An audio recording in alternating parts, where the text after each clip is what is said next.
نماز اسی طرح سے پڑھو جیسے مجھے پڑھتے ہوئے دیکھتے ہو۔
بندے کا اپنے خالق کے ساتھ رابطہ قائم کرنے والی، زمین پر بسنے والوں کا تعلق آسمان سے جوڑنے والی، دلوں کو سکون اور آنکھوں کو ٹھنڈک بخشنے والی، کلمہ شہادت کے بعد اسلام کے بنیادی ارکان میں دوسرا مقام حاصل کرنے والی، مسلمان کو اللہ عز و جل کے دربار میں دنیا کے مشاغل سے کاٹ کر عبادت الہی کی طرف پھیرنے والی، ذکر و اذکار سے خشوع و خضوع برپا کرنے والی عبادت کا نام نماز ہے۔ نماز مومن کے لیے اس دن کی زاد راہ ہے جس دن مال و اولاد کوئی فائدہ نہ دے گا، صرف وہی کامیاب ہوگا جو اپنے رب کے پاس قلب سلیم لے کر آیا ہوگا۔ اگر تم نے بغیر زاد راہ سفر کیا تو ان قریب ندامت ہوگی۔ کیا تم یہ پسند کرتے ہو کہ اس قوم کے ساتھی بن کر رہو جن کے پاس تو زاد راہ ہو اور تم بغیر زاد راہ کے ہو؟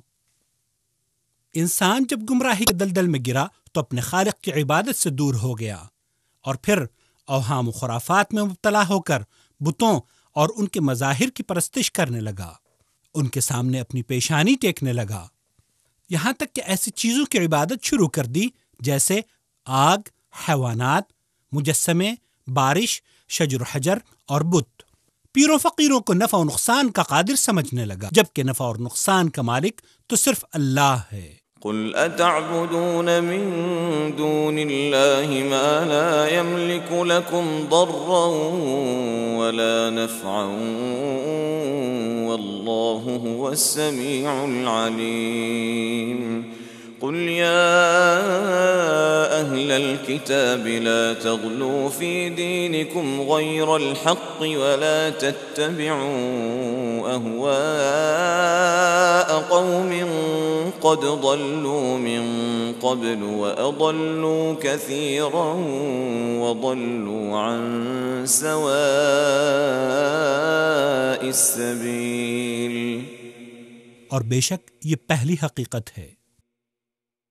فلما جن عليه الليل رأى كوكبا قال هذا ربي فلما أفل قال لا أحب الآفلين فلما رأى القمر بازغا قال هذا ربي فلما أفل قال لئن لم يهدني ربي لأكونن من القوم الضالين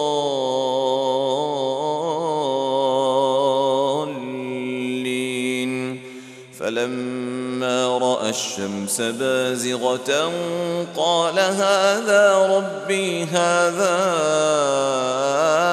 أكبر فلما أفلت قال يا قوم إني بريء مما تشركون إني وجهت وجهي للذي فطر السماوات والأرض حنيفا وما أنا من المشركين۔ اللہ رب العالمین انسانوں پر نہایت ہی شفیق و رحیم ہے کہ جس نے انہیں گمراہی سے نجات دینے کے لیے انبیاء علیہم السلام کو بشیر و نذیر بنا کر بھیجا تاکہ وہ اپنی قوموں کو سیدھے راستے کی رہنمائی اور توحید کی طرف دعوت دینے کے بعد سب سے پہلے نماز کو قائم کریں۔ قل إن صلاتي ونسكي ومحياي ومماتي لله رب العالمين۔ حضرت ابراہیم علیہ السلام نے تمام عبادات میں نماز کو سب سے پہلے ذکر کیا ہے۔ یہ بیان کی گئی ہے کہ اس کے ذریعے سے ساری انسانیت کی رہنمائی ممکن ہے۔ ہم مختصر طور پر قرآن کریم کی تاریخی شہادتوں کو پیش کر رہے ہیں جس میں بیان کیا گیا ہے کہ انبیاء علیہم السلام کی شریعتوں، زبانوں اور قوموں کے مختلف ہونے کے باوجود نماز جیسی عبادت سب کے یہاں پائی جاتی ہے۔ ابراہیم علیہ السلام نے یوں دعا کی: ربنا إني أسكنت من ذريتي بواد غير ذي زرع عند بيتك المحرم ربنا ليقيموا الصلاة فاجعل أفئدة من الناس تهوي إليهم وارزقهم من الثمرات لعلهم يشكرون۔ داؤد علیہ السلام: وظن داود أنما فتناه فاستغفر ربه وخر راكعا وأناب۔ زکریا علیہ السلام: فنادته الملائكة وهو قائم يصلي في المحراب۔ شعیب علیہ السلام: قالوا يا شعيب أصلاتك تأمرك أن نترك ما يعبد آباؤنا؟ حضرت موسیٰ علیہ السلام: فاعبدني وأقم الصلاة لذكري۔ عیسیٰ علیہ السلام: وأوصاني بالصلاة والزكاة ما دمت حيا۔ اور حضرت محمد صلی اللہ علیہ وسلم: إن الصلاة كانت على المؤمنين كتابا موقوتا۔ صحیح مسلم میں حضرت انس رضی اللہ تعالی عنہ سے مروی ہے کہ نبی کریم صلی اللہ علیہ وسلم نے فرمایا کہ مجھے براق کے ذریعے لے جایا گیا، اور براق وہ سفید لمبا جانور جو گدھے سے کچھ بڑا اور خچر سے کچھ چھوٹا تھا، جو اپنا قدم انتہائی زمین پر رکھتا تھا۔ نبی کریم صلی اللہ علیہ وسلم نے فرمایا کہ میں اس پر سوار ہو کر بیت المقدس آیا جہاں دیگر انبیاء اکرام موجود تھے۔ پھر میں مسجد میں داخل ہوا اور 2 رکعت نماز ادا کی۔ پھر جب میں باہر نکلا تو جبرائیل علیہ السلام مجھے 7ویں آسمان پر لے جانے کے لیے آ گئے۔ جبرائیل علیہ السلام نے 7ویں آسمان پر پہنچ کر دروازہ کھولنے کے لیے کہا تو دربار نے پوچھا کہ آپ کے ساتھ کون ہیں؟ جواب دیا محمد۔ پس دروازہ ہمارے لیے کھول دیا گیا تو میں نے دیکھا کہ ابراہیم علیہ السلام بیت معمور سے اپنی پشت لگائے بیٹھے ہیں، اور بیت معمور وہ جگہ ہے جس میں ہر دن 70,000 فرشتے داخل ہوتے ہیں، اور پھر ان کی باری نہیں آتی۔ سدرۃ المنتہا تک گیا۔ یہ ایسا درخت ہے جس کے پتے ہاتھی کے کان کے مانند ہیں اور اس کا پھل انگور کی طرح ہے۔ بس اللہ کے حکم سے اس درخت نے مجھے ڈھانپ لیا، اور کسی انسان کے بس کی بات نہیں ہے کہ وہ اس کی خوبصورتی کو بیان کر سکے۔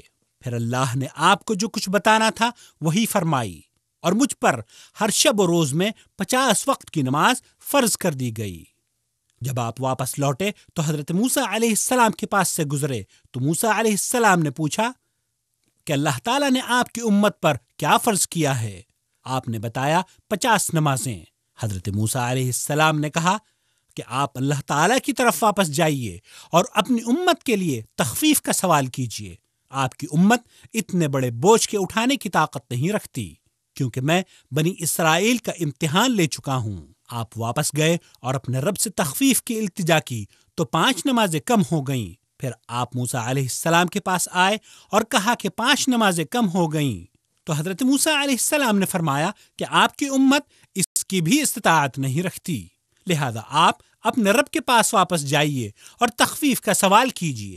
نبی کریم صلی اللہ علیہ وسلم نے فرمایا کہ اس طرح برابر میری آمد و رفت اللہ عز و جل اور موسیٰ علیہ السلام کے درمیان جاری رہی، یہاں تک کہ اللہ تعالیٰ نے صرف 5 وقت کی نمازیں باقی رکھیں، لیکن ایک نماز کا اجر 10 کے برابر ہے، لہذا 5 نمازیں 50 نمازوں کا حکم رکھتی ہیں۔ اس طرح رب السماوات والارض کی جانب سے آسمان میں ہی نماز کی فرضیت ہوئی، اور اسی نے اپنے فرشتوں کو نمازی بندوں پر متعین کر رکھا ہے جو ان پر باری باری اترتے ہیں، جس کے متعلق حضرت ابو ہریرہ رضی اللہ تعالی عنہ سے روایت ہے کہ اللہ کے رسول صلی اللہ علیہ وسلم نے فرمایا، تمہارے اندر رات کو اور دن کو فرشتے باری باری آتے اور جاتے ہیں، اور فجر اور عصر کی نماز میں وہ اکٹھے ہو جاتے ہیں، پھر وہ فرشتے جو تمہارے اندر رات گزارتے ہیں اور پھر چھوڑ جاتے ہیں، بس اللہ تعالیٰ ان سے پوچھتا ہے، حالانکہ وہ خوب جانتا ہے تم نے میرے بندوں کو کس حال میں چھوڑا۔ وہ کہتے ہیں، ہم انہیں نماز پڑھتے ہوئے چھوڑ کر آئے ہیں، اور ہم جب ان کے پاس گئے تھے تب بھی وہ نماز میں مصروف تھے۔ اسے بخاری نے روایت کیا ہے۔ قرآن کریم میں نماز کا ذکر متعدد مقامات پر بیان کیا گیا ہے، اور اس کی وقت پر ادائیگی کے بارے میں خاصی تنبیہ بیان کی گئی ہے، کیونکہ بہت سے لوگ ایسے ہوں گے جنہیں جہنم میں نماز کی ادائیگی نہ کرنے کی وجہ سے ڈال دیا جائے گا۔ ما سلككم في سقر قالوا لم نك من المصلين۔ رسول اکرم صلی اللہ علیہ وسلم نے ارشاد فرمایا، تم میں سے کسی کی بھی نماز اس وقت تک قبول نہیں ہوتی جب تک کہ وضو ٹوٹ جانے کے بعد دوبارہ وضو نہ کر لے۔ نماز کی ادائیگی سے قبل مکمل طہارت کا حاصل کرنا ہر مسلمان پر فرض ہے، اور بعض حالات میں اپنی حاجت کو پوری کرنے کے لیے اسے حمام بھی جانا پڑتا ہے، لہذا ہر مسلمان پر ضروری ہے کہ حمام جانے کے لیے آداب کو سیکھ لے۔ مسلمان کو حمام میں داخل ہوتے وقت اپنا بایاں پیر پہلے داخل کرنا چاہیے اور کہنا چاہیے، بسم اللہ اللہم انی اعوذ بک من الخبث والخبائث۔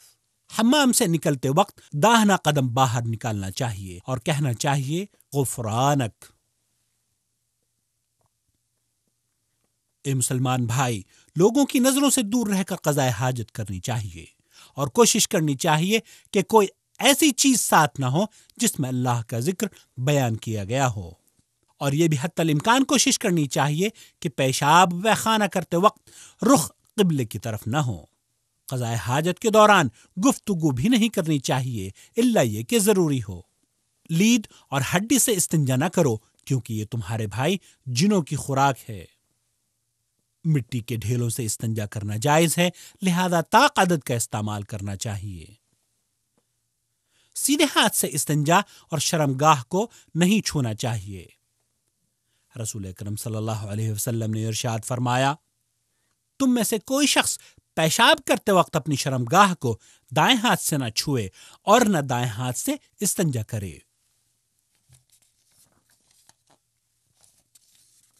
وضو کا پانی اور اس کی شرطیں۔ وضو کے لیے شرط ہے کہ پانی وضو کرنے والے کی حاجت و ضرورت کے لیے کافی ہو۔ اگر پانی کافی نہ ہو تو ایسی صورت میں تیمم فرض ہے۔ پانی کا پاک ہونا ضروری ہے، یعنی پانی نجس یا صرف طاہر نہ ہو بلکہ مطہر بھی ہو۔ اگر پانی کسی پاک چیز سے مخلوط ہو جائے، جیسے گلاب، لیموں اور سنترے کے عرق وغیرہ سے، تو ایسی صورت میں پانی طاہر ہوتا ہے، مطہر نہیں ہوتا۔ اور اسی طرح پانی جب کسی نجس چیز سے مخلوط ہو جائے، جیسے پیشاب وغیرہ سے پانی کا رنگ بدل جائے، تو وہ ناپاک ہو جاتا ہے۔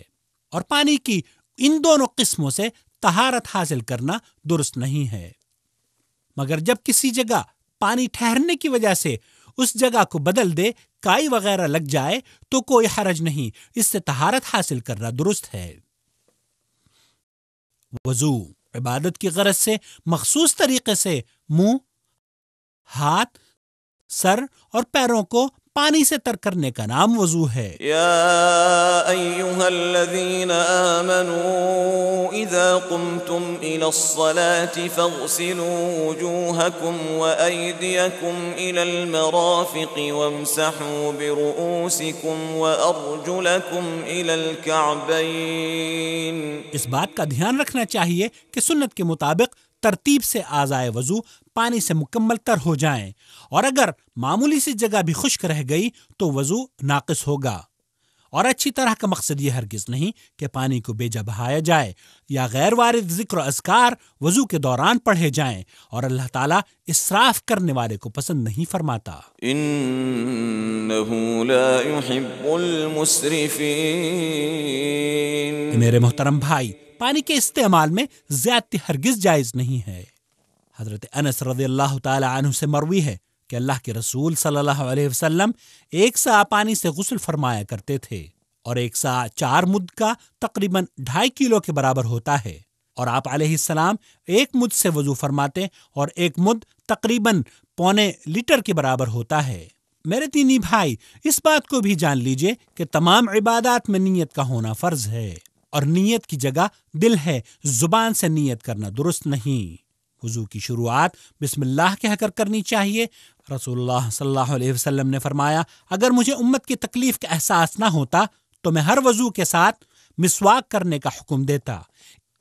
میرے دینی بھائی، وضو سے قبل دونوں ہاتھوں کی کلائیوں کو دھونا سنت ہے، مگر جب نیند سے بیدار ہو تو دونوں کلائیوں کا 3 مرتبہ دھونا واجب ہے، جیسا کہ اللہ کے رسول صلی اللہ علیہ وسلم کا فرمان ہے، جب تم میں سے کوئی شخص اپنی نیند سے بیدار ہو تو اپنا ہاتھ برتن میں نہ ڈالے یہاں تک کہ اسے 3 مرتبہ دھو لے، کیونکہ اسے علم نہیں کہ اس کے ہاتھ نے رات کیسے گزاری۔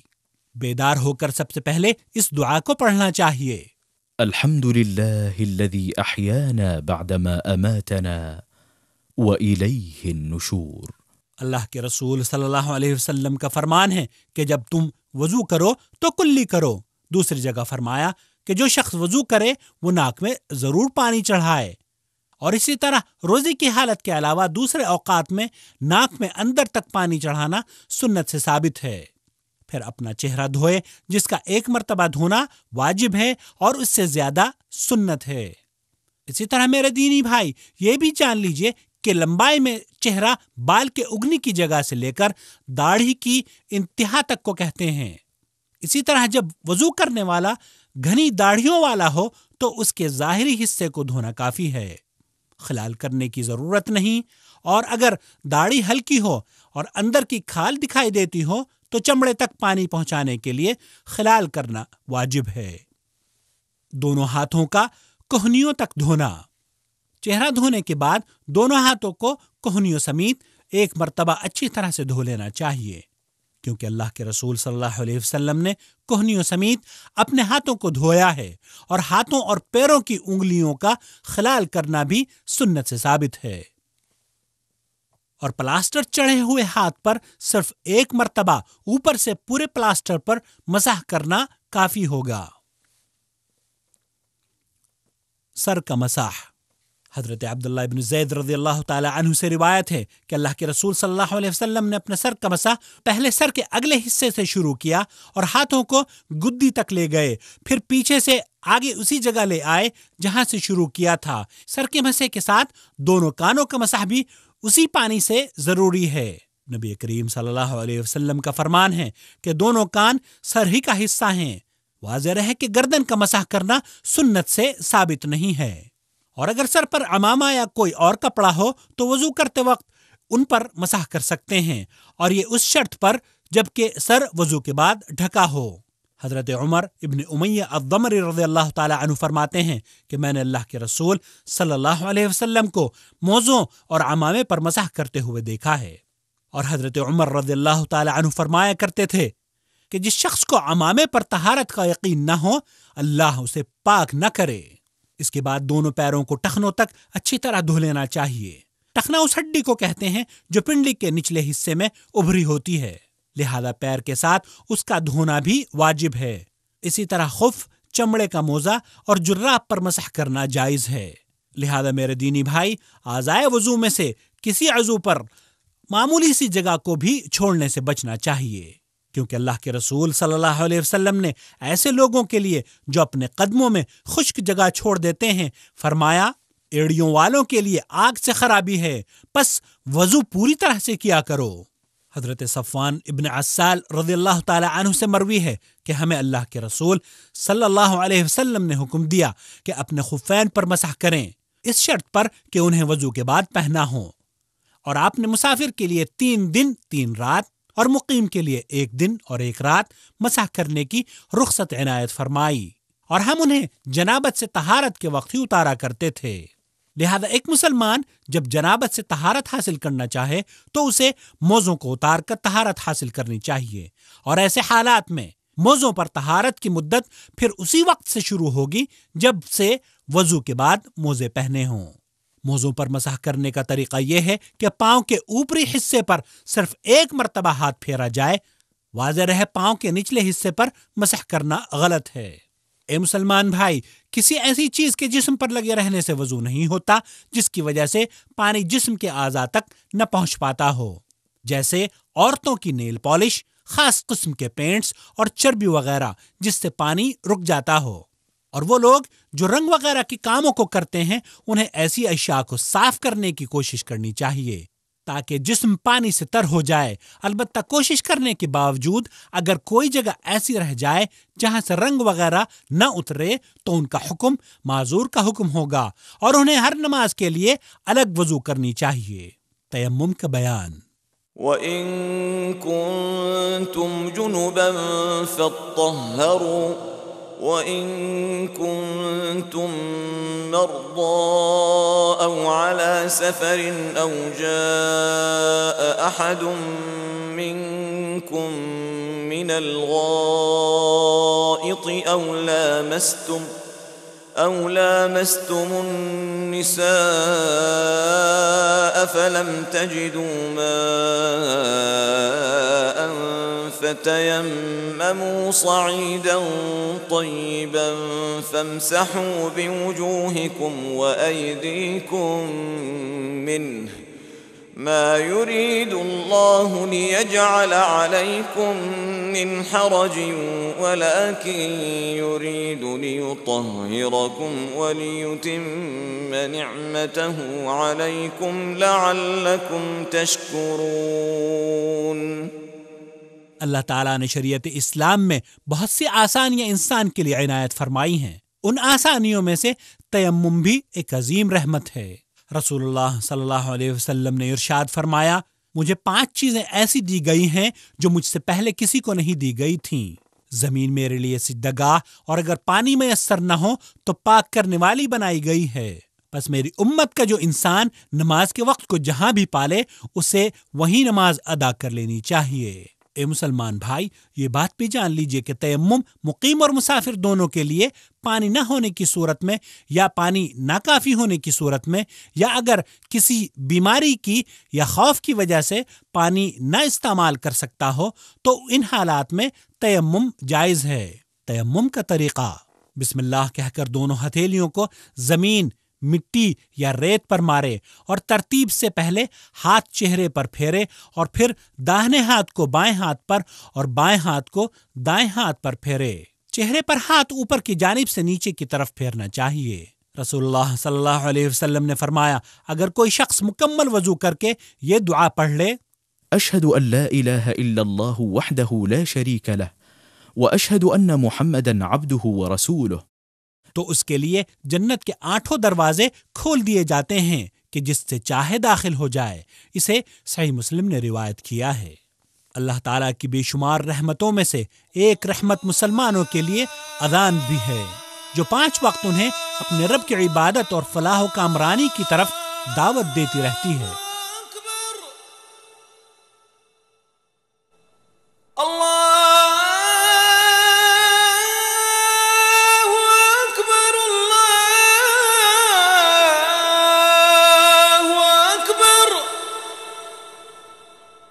أشهد أن لا إله إلا الله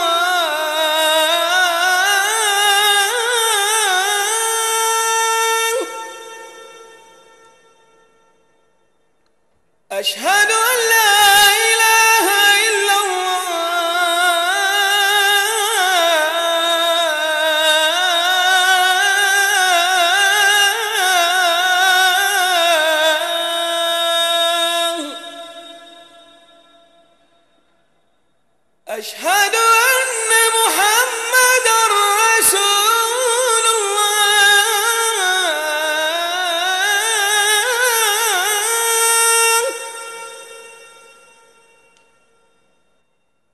أشهد أن محمد اذان کا جواب دینا مسنون عمل ہے، اور اس کا طریقہ یہ ہے کہ جو کلمات مؤذن کہے وہی تم بھی کہو، سوا حی علی الصلاح اور حی علی الفلاح کے وقت، کیونکہ جب مؤذن یہ الفاظ کہے تو لا حول ولا قوت الا باللہ کہنا چاہیے، اور فجر کے اذان میں جب مؤذن یہ کہے الصلاۃ خیر من النوم تو سننے والے کو بھی الصلاۃ خیر من النوم ہی کہنا چاہیے۔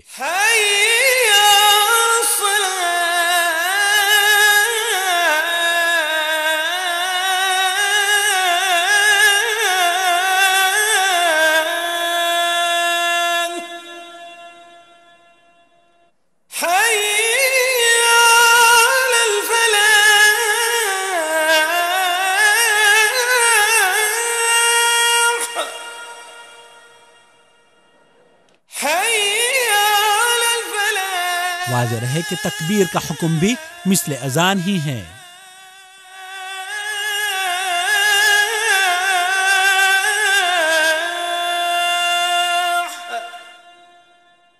اللہ اکبر اللہ اکبر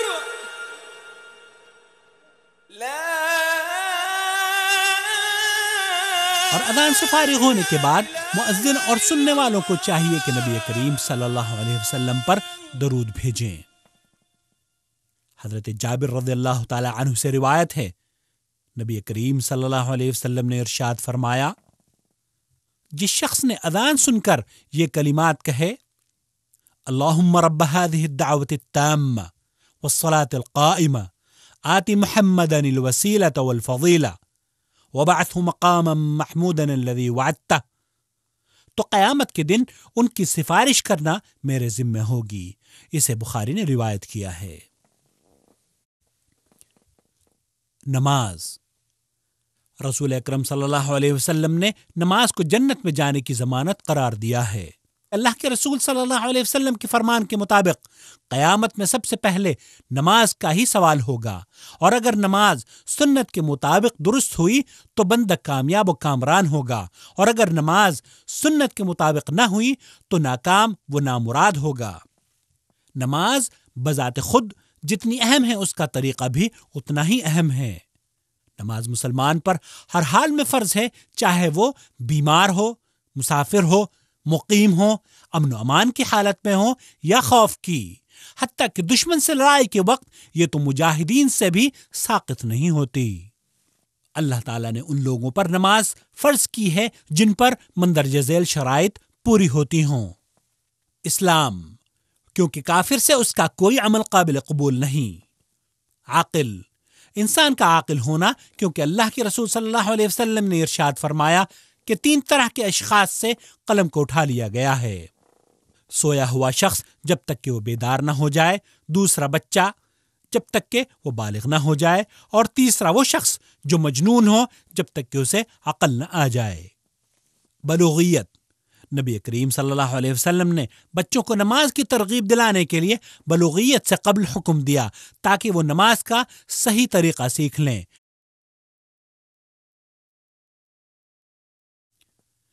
حیض اور نفاس سے پاک ہونا، دخول وقت سے قبل نماز قبول نہیں ہوتی۔ اللہ عز و جل کا ارشاد گرامی ہے، ان الصلاة كانت على المؤمنين كتابا موقوتا۔ اے مسلمان بھائی، نماز کی حفاظت کر، کیونکہ ان لوگوں کے بارے میں شدید وعید آئی ہے جو انہیں ضائع کرتے ہیں۔ قال تعالى فويل للمصلين الذين هم عن صلاتهم ساهون۔ اور اللہ کے نبی صلی اللہ علیہ وسلم نے فرمایا، ہمارے اور منافقوں کے درمیان فرق نماز ہے، جس نے نماز چھوڑ دی پس اس نے کفر اختیار کیا۔ ہر مسلمان کے لیے نماز ادا کرنے سے پہلے مندرجہ ذیل چیزوں کی تیاری ضروری ہے۔ نمبر 1، کپڑا، بدن اور جائے نماز پاک ہو۔ نمبر 2، پاک لباس کے ذریعے سطر پوشی واجب ہے۔ مرد کا سطر ناف سے گھٹنوں تک اور عورت کا پورا جسم سطر ہے، مگر محرم کے سامنے چہرہ اور ہتھیلیاں کھلی رکھ کر نماز ادا کر سکتی ہے۔ اور ہر وہ تنگ لباس جس میں شرمگاہ ظاہر ہو اس میں نماز درست نہ ہوگی۔ اسی طرح ہر وہ چھوٹا کپڑا جس سے رکوع اور سجدے میں جسم کا ایسا حصہ ظاہر ہو جائے جس کا حکم شرمگاہ کی طرح ہو تو اس کی وجہ سے نماز باطل ہو سکتی ہے۔ میرے دینی بھائی، یہ بھی جان لیں کہ ننگے سر شخص کی نماز درست ہے، اگرچہ بہتر یہ ہے کہ پوری طرح سے زینت اختیار کی جائے۔ یا بنی آدم خذوا زینتکم عند کل مسجد۔ اور اللہ کے رسول صلی اللہ علیہ وسلم نے ارشاد فرمایا کہ اللہ تعالیٰ کی ذات اس بات کی زیادہ مستحق ہے کہ اس کے لیے زینت اختیار کی جائے۔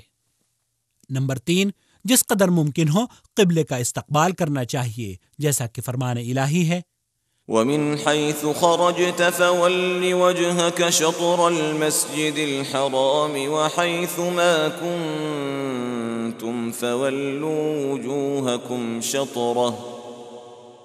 لہذا ایک مسلمان پر واجب ہے کہ وہ حتی الامکان قبلے کے رخ کا اہتمام کرے، اور واضح رہے کہ استقبال قبلہ کسی سے ساقط نہیں کیا گیا ہے سوائے اس مریض کے جو استقبال قبلہ سے عاجز ہو، یا خوف کی وجہ سے، یا وہ شخص جو سواری پر نفلی نماز پڑھ رہا ہو۔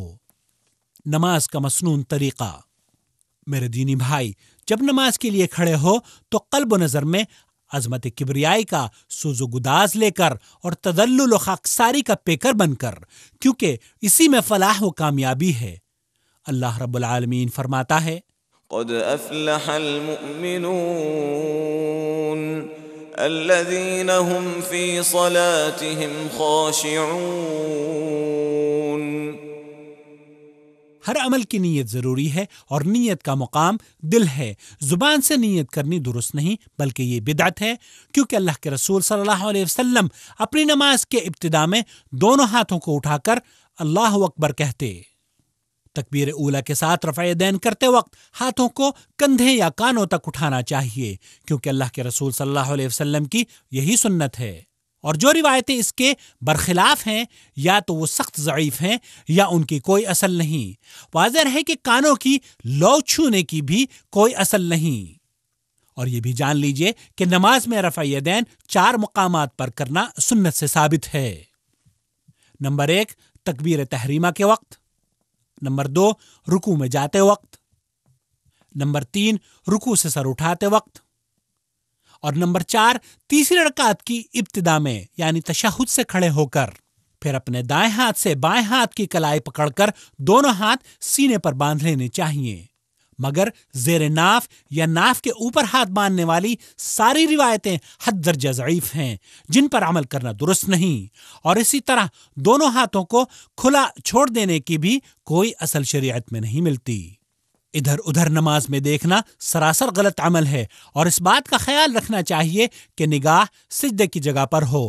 تکبیر تحریمہ کے بعد اللہ کے رسول صلی اللہ علیہ وسلم سے متعدد دعاؤں کا پڑھنا ثابت ہے، جن میں سے ہیں سبحانك اللهم وبحمدك وتبارك اسمك وتعالى جدك ولا إله غيرك۔ حضرت ابو ہریرہ رضی اللہ تعالی عنہ فرماتے ہیں، رسول اللہ صلی اللہ علیہ وسلم تکبیر تحریمہ کے بعد قرات شروع کرنے سے پہلے تھوڑی دیر خاموش رہتے۔ میں نے عرض کیا، میرے ماں باپ آپ پر قربان، اس خاموشی میں آپ کیا پڑھتے ہیں؟ آپ صلی اللہ علیہ وسلم نے فرمایا، میں یہ دعا پڑھتا ہوں، اللهم باعد بيني وبين خطاياي كما باعدت بين المشرق والمغرب، اللهم نقني من خطاياي كما ينقى الثوب الأبيض من الدنس، اللهم اغسلني من خطاياي بالثلج والماء والبرد۔ اس کے بعد اعوذ باللہ من الشیطان الرجیم پڑھنے کے بعد سورہ فاتحہ پڑھنی چاہیے، کیونکہ اللہ عز و جل ارشاد فرماتا ہے، فَإِذَا قَرَأْتَ الْقُرْآنَ فَاسْتَعِذْ بِاللَّهِ مِنَ الشَّيْطَانِ الرَّجِيمِ۔ اور اس بات کو دھیان سے سماعت فرما لیجئے کہ سورہ فاتحہ امام، مقتدی اور منفرد سب پر پڑھنا ضروری ہے، اس کے پڑھے بغیر نماز نہیں ہوتی۔ رسول اکرم صلی اللہ علیہ وسلم نے ارشاد فرمایا، جس شخص نے نماز میں سورہ فاتحہ نہیں پڑھی اس کی نماز نہیں۔ اسے بخاری نے روایت کیا ہے۔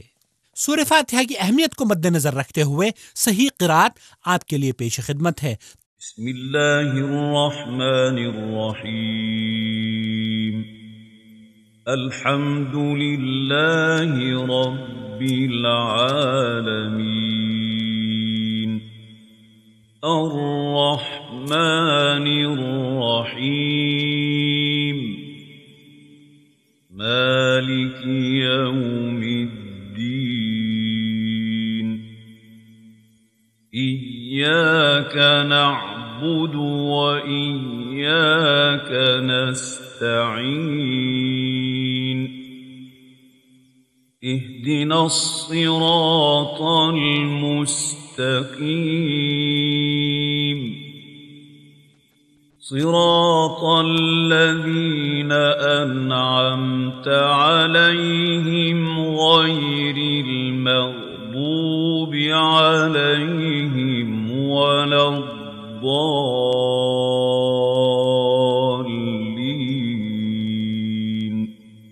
سورہ فاتحہ کے واجب ہونے میں کوئی شک نہیں، اور جو لوگ امام کے پیچھے سورہ فاتحہ نہیں پڑھتے ان کی دلیلیں درست نہ ہونے کی وجہ سے صحیح عمل یہی ہے کہ سورہ فاتحہ کی تلاوت ہر رکعت میں کی جائے۔ اللہ عز و جل کا ارشاد ہے، وَإِذَا قُرِئَ الْقُرْآنُ فَاسْتَمِعُوا لَهُ وَأَنصِتُوا لَعَلَّكُمْ تُرْحَمُونَ۔ رسول اللہ صلی اللہ علیہ وسلم نے اپنے صحابہ کو اس بات کی تعلیم دی کہ جب امام سورہ فاتحہ کے بعد قرآن پڑھے تو تم خاموش رہو۔ سورہ فاتحہ کو امام کے پیچھے ساتھ ساتھ یا سکتات میں پڑھا جا سکتا ہے، البتہ نبی کریم صلی اللہ علیہ وسلم سے ثابت نہیں کہ آپ نے سورہ فاتحہ کی قرات کے بعد طویل وقفہ کیا ہو۔ قرات فاتحہ کے بعد سنت یہ ہے کہ ہر نمازی بلند آواز سے کہے آمین۔ ہر نمازی کو بلند آواز سے آمین کہنا چاہیے، چاہے وہ امام ہو یا مقتدی۔ رسول اللہ صلی اللہ علیہ وسلم نے ارشاد فرمایا، جب امام آمین کہے تو تم بھی آمین کہو۔ جس کی آمین کی آواز فرشتوں کی آمین سے موافق ہو گئی اس کے گزشتہ تمام صغیرہ گناہ بخش دیے جاتے ہیں۔ اسے بخاری نے روایت کیا ہے۔ اور جب امام اور مقتدی بلند آواز سے آمین کہہ لیں تو امام کو چاہیے کہ جو میسر ہو قرآن کریم میں سے تلاوت کرے۔ قرات سے فارغ ہونے کے بعد تکبیر کہہ کر رفع یدین کرتے ہوئے رکوع میں چلے جانا چاہیے۔ رکوع کہتے ہیں آگے کی جانب پشت کے ساتھ سر اور گردن کو اس طرح جھکا لینا کہ ہاتھ گھٹنے پر پہنچ جائیں، کیونکہ نبی کریم صلی اللہ علیہ وسلم جب رکوع کرتے تو اپنی پشت کو گردن اور سر کے ساتھ برابر رکھتے اور پشت اس قدر سیدھی رکھتے کہ اگر ایک پیالہ پانی رکھ دیا جائے تو وہ کسی طرف بھی مائل نہ ہو۔ اور یہ طریقہ بالکل غلط ہے کہ پشت کے خط استوا سے سر کو بلند یا جھکا کر رکھا جائے، کیونکہ رکوع میں اللہ کے نبی صلی اللہ علیہ وسلم کا ہمیشہ یہ طریقہ تھا کہ دونوں ہاتھوں سے دونوں گھٹنوں کو پکڑتے اور انگلیوں کو پھیلائے رکھتے اور ساتھ ہی دونوں پنڈلیوں اور بازوؤں کو پھیلائے رکھتے۔ میرے دینی بھائی، اطمینان سے رکوع کیا کرو۔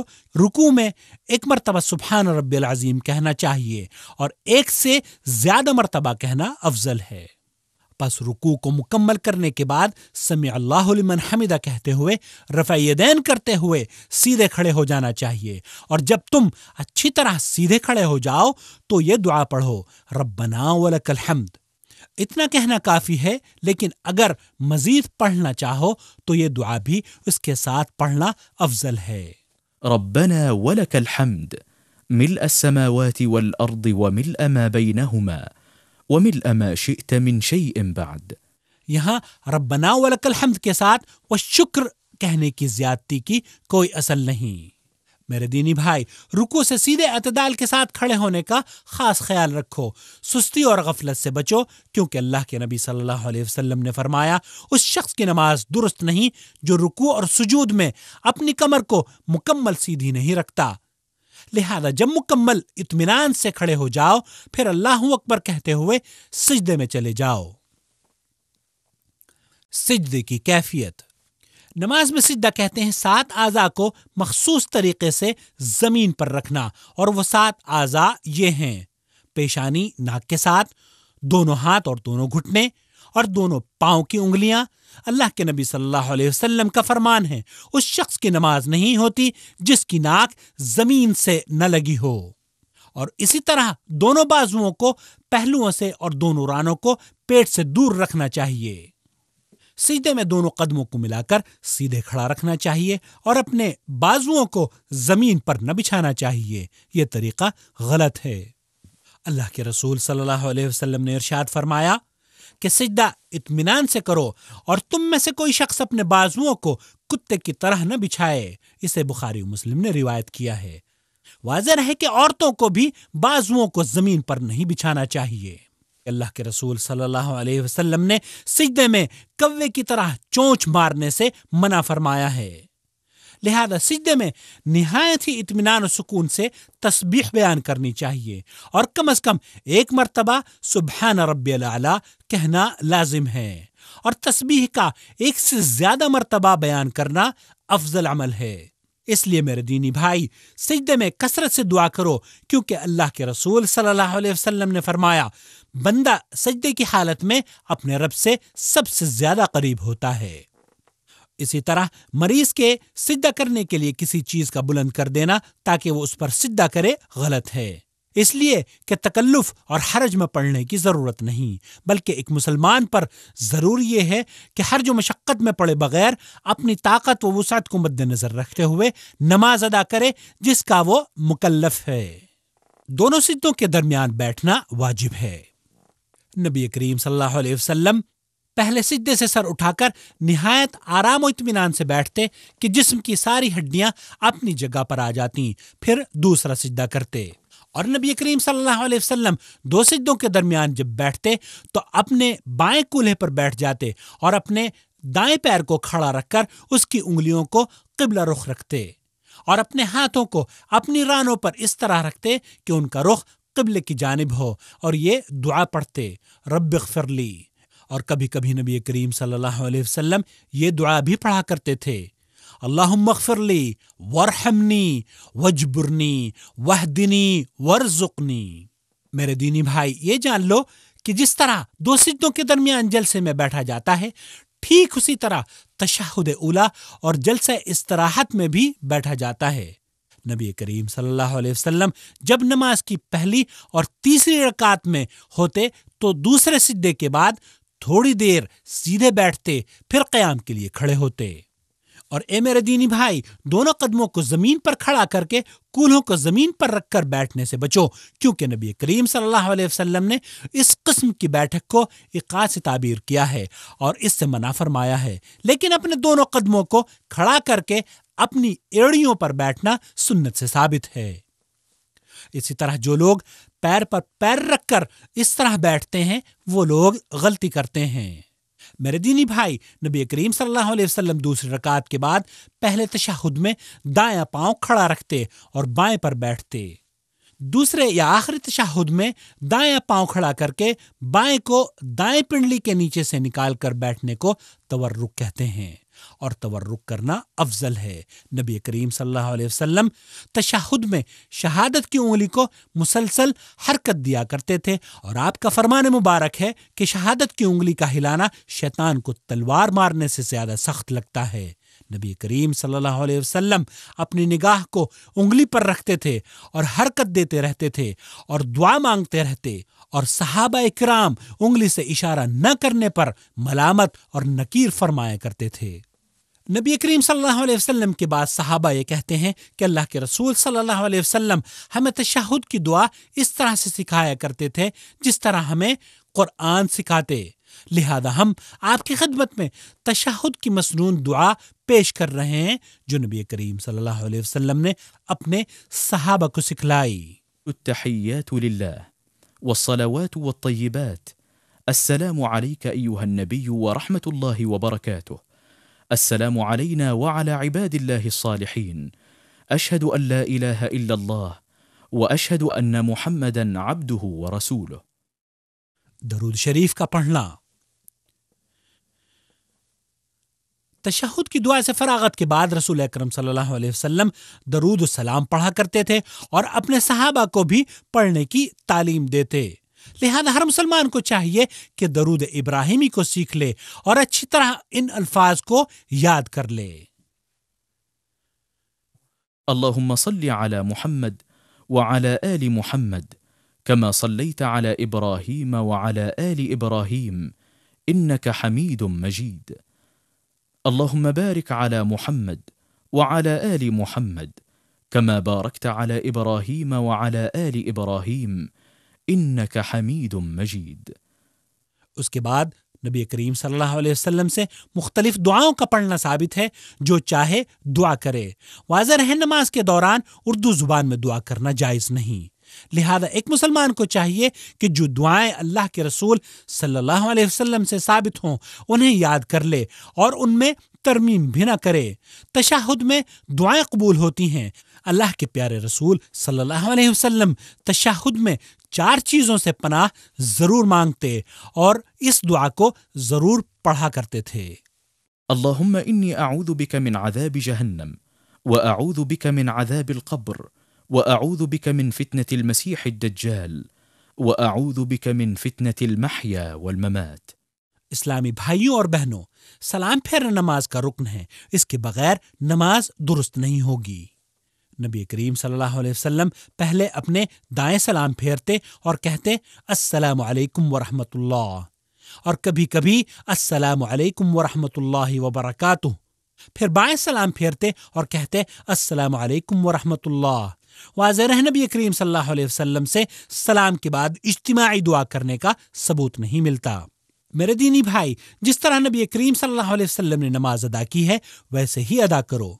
بعض لوگ نماز میں ایسے اقوال و افعال کا التزام کرتے ہیں جس کی شریعت میں کوئی حیثیت نہیں۔ ان اقوال و افعال میں سے بعض مندرجہ ذیل ہیں: سلام پھیرتے وقت داہنے ہاتھ سے اشارہ کرنا، سلام پھیرتے وقت بائیں ہاتھ سے شمال کی جانب اشارہ کرنا، سلام پھیرتے وقت سر کو نیچے کی جانب ہلا کر سلام پھیرنا، جبکہ اللہ کے رسول صلی اللہ علیہ وسلم نے اس کو منع فرمایا ہے۔ اور بعض لوگوں کو تو اتنی عجلت ہوتی ہے کہ ایک ہی سلام کے بعد فرار ہونے کی کوشش کرتے ہیں، جس کا منظر خاص طور پر خانہ کعبہ میں حجر اسود کے قریب دیکھنے میں آتا ہے۔ یہ اعمال غلط ہیں، کیونکہ اللہ کے رسول صلی اللہ علیہ وسلم نماز کے اخیر میں دونوں جانب سلام پھیرا کرتے تھے، اور جو یہ کہتے ہیں کہ ایک سلام بھی جائز ہے، ان کا یہ کہنا غلط ہے، کیونکہ یہ صریح صحیح احادیث کی مخالفت ہے۔ سلام پھیرنے کے بعد اللہ کے رسول صلی اللہ علیہ وسلم نمازیوں کی طرف متوجہ ہو جایا کرتے تھے، اور آپ علیہ السلام اپنی جگہ سے کبھی داہنی جانب کی طرف سے مڑتے اور کبھی بائیں جانب مڑ کر صحابہ کی طرف رخ فرماتے۔ نماز کے بعد امام کا اپنی جگہ بیٹھے رہنا اور مقتدیوں کو دعائیں کروانا ثابت نہیں، بلکہ امام کو دائیں بائیں جانب گھوم کر رخ نمازیوں کی طرف کر لینا چاہیے۔ نماز کے بعد کے اذکار و وظائف: نبی کریم صلی اللہ علیہ وسلم نماز سے فارغ ہو کر اللہ اکبر کہتے، اور اگر آپ کو جلدی ہوتی تو 10 مرتبہ سبحان اللہ، 10 مرتبہ الحمدللہ اور 10 یا 11 مرتبہ اللہ اکبر کا ذکر کرتے، ورنہ عام طور پر تکبیر کے بعد مسنون اذکار کا ورد آپ سے ثابت ہے، اور وہ ہیں 3 مرتبہ استغفر اللہ، استغفر اللہ، استغفر اللہ۔ اللهم أنت السلام ومنك السلام تباركت يا ذا الجلال والإكرام۔ واضح ہے کہ اس دعا میں اضافہ نہیں کرنا چاہیے، اور اس کے بعد یہ پڑھے لا إله إلا الله وحده لا شريك له له الملك وله الحمد وهو على كل شيء قدير اللهم لا مانع لما أعطيت ولا معطي لما منعت ولا ينفع ذا الجد منك الجد۔ اور اس کے بعد یہ پڑھے لا إله إلا الله وحده لا شريك له له الملك وله الحمد وهو على كل شيء قدير ولا حول ولا قوة إلا بالله ولا نعبد إلا إياه له النعمة وله الفضل وله الثناء الحسن لا إله إلا الله مخلصين له الدين ولو كره الكافرون۔ اور اس کے بعد 33 مرتبہ سبحان اللہ، 33 مرتبہ الحمدللہ اور 33 مرتبہ اللہ اکبر پڑھنا چاہیے۔ واضح ہے کہ نماز کے بعد اجتماعی دعائیں کرنا غلط ہیں، اور سلام پھیرنے کے بعد سر پر ہاتھ رکھنے کی بھی کوئی حقیقت نہیں۔ سجدہ تلاوت۔ میرے مسلمان بھائیوں اور بہنوں، قرآن کریم میں 15 مقامات پر سجدے آئے ہیں، اور ان تمام سجدوں میں انسان جو چاہے دعا کر سکتا ہے۔ اللہ کے رسول صلی اللہ علیہ وسلم سجدہ تلاوت میں سبحان ربی الاعلی کے ساتھ یہ دعا پڑھا کرتے تھے۔ سجد وجهي للذي خلقه وشق سمعه وبصره بحوله وقوته فتبارك الله أحسن الخالقين۔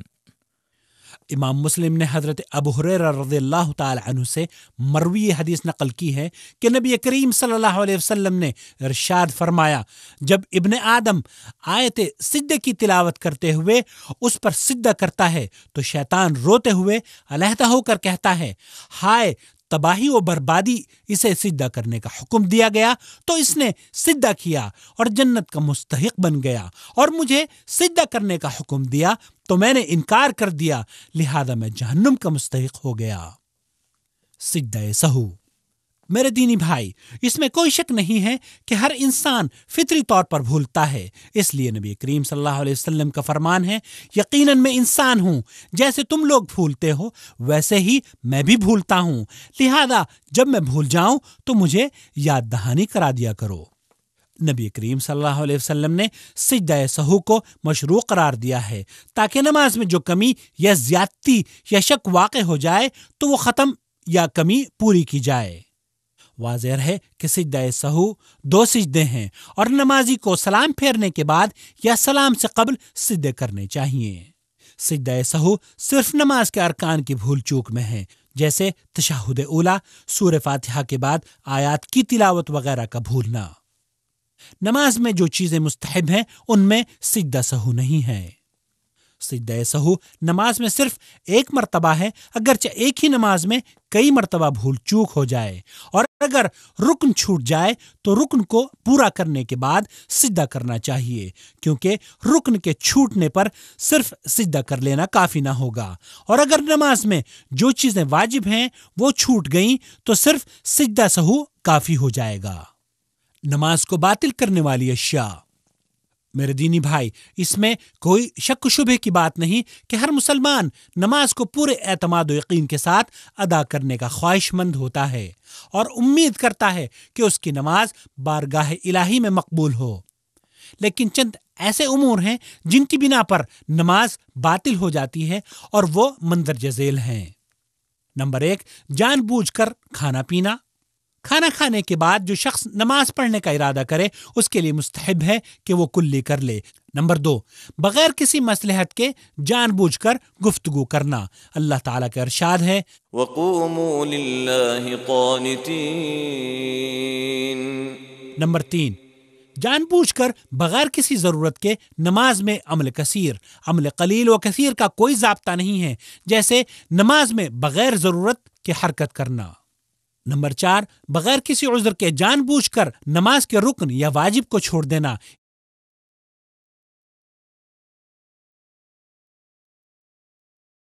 نمبر 5، نماز میں ہنسنا۔ مریض کی نماز۔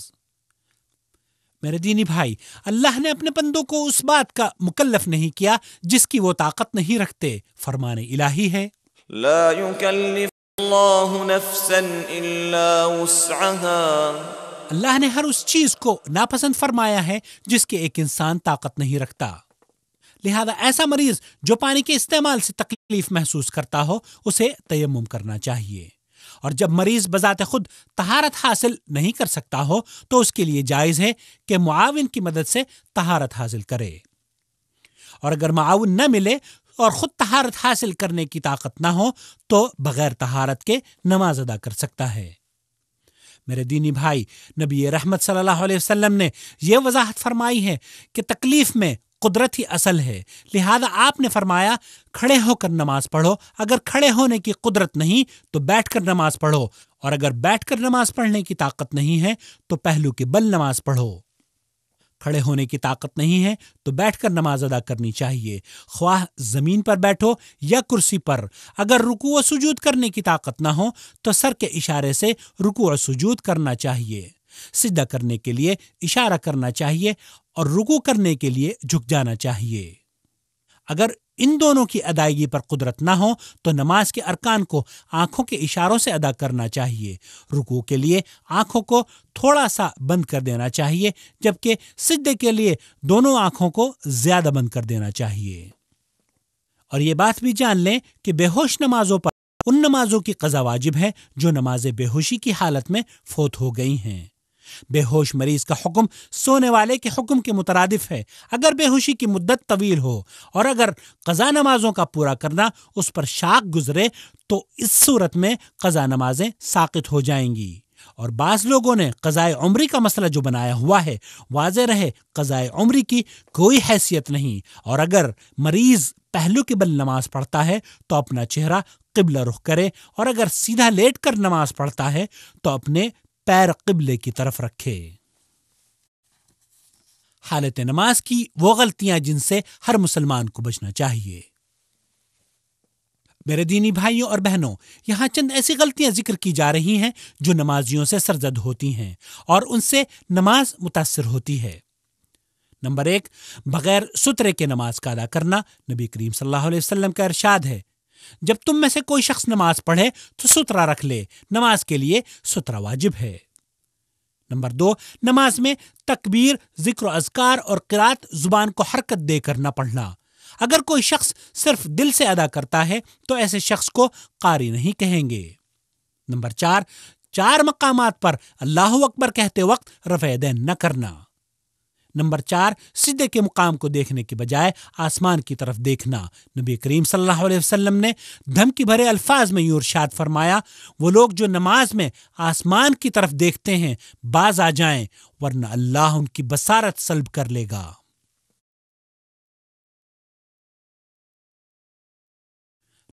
نمبر 5، دونوں ہاتھوں کو چھوڑ کر نماز پڑھنا۔ نمبر 6، نماز میں اپنی دونوں آنکھوں کو بند رکھنا۔ نمبر 7، بعض اعضائے سجود کو زمین پر نہ رکھنا، جیسے سجدہ کرتے وقت اپنے دونوں قدموں کو اٹھائے رکھنا یا ناک زمین سے مس نہ کرنا۔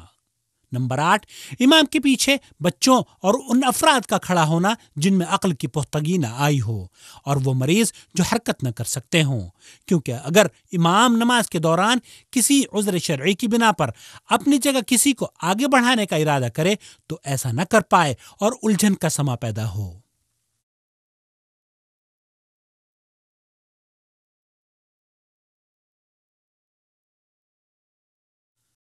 نمبر 9، بعض لوگوں کا یہ عمل کہ جماعت میں شامل ہونے کے لیے جب وہ امام کو سجدے یا قاعدے میں پاتے ہیں تو نماز میں شامل نہیں ہوتے، یہاں تک کہ امام دوسری رکعت کے لیے کھڑا ہو جاتا ہے، جبکہ حکم یہ ہے کہ جس حال میں امام کو پاؤ اس کے ساتھ جماعت میں شامل ہو جاؤ۔